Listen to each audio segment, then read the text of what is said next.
চাকরি পরীক্ষা যেখান থেকে আসতে পারে আজকের সাম্প্রতিক বাজেটের আপডেট কি ছিল বাজেটে, এই বাজেট থেকে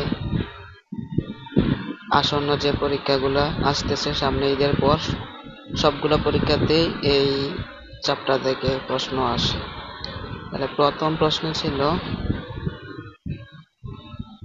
বাজেট 2025-26 অর্থ বছরের বাজেটটি ছিল 54তম বাজেট, আর 54তম বাজেটটি ঘোষণা করা হয় 2025 জুন 2 তারিখ।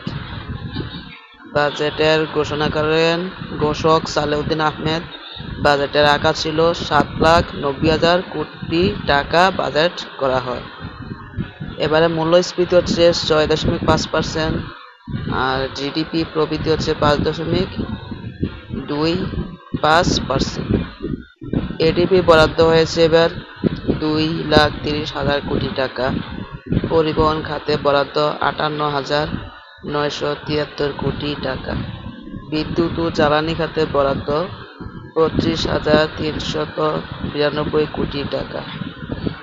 শিক্ষা খাতে বরাদ্দ 28,557 কোটি টাকা। স্বাস্থ্য খাতে বরাদ্দ 18,148 কোটি টাকা। জুলাই শহীদ ও আহতদের জন্য বরাদ্দ 1,500 কোটি টাকা। সবচেয়ে বেশি বরাদ্দ হয়েছে এবার পরিবহন খাতে, তারপর বিদ্যুৎ জ্বালানি খাতে, তারপর শিক্ষা খাতে, তারপর স্বাস্থ্য খাতে। আর জুলাই শহীদ ও আহতদের জন্য এবার অনেক বড় ধরনের একটি বাজেট রাখা হয়েছে। আশা করি এটা থেকে অনেক উপকৃত হবেন। ভালো লাগলে লাইক, কমেন্ট, শেয়ার করতে ভুলবেন না এবং চ্যানেলটাকে যারা সাবস্ক্রাইব করেন না সাবস্ক্রাইব করে রাখবেন।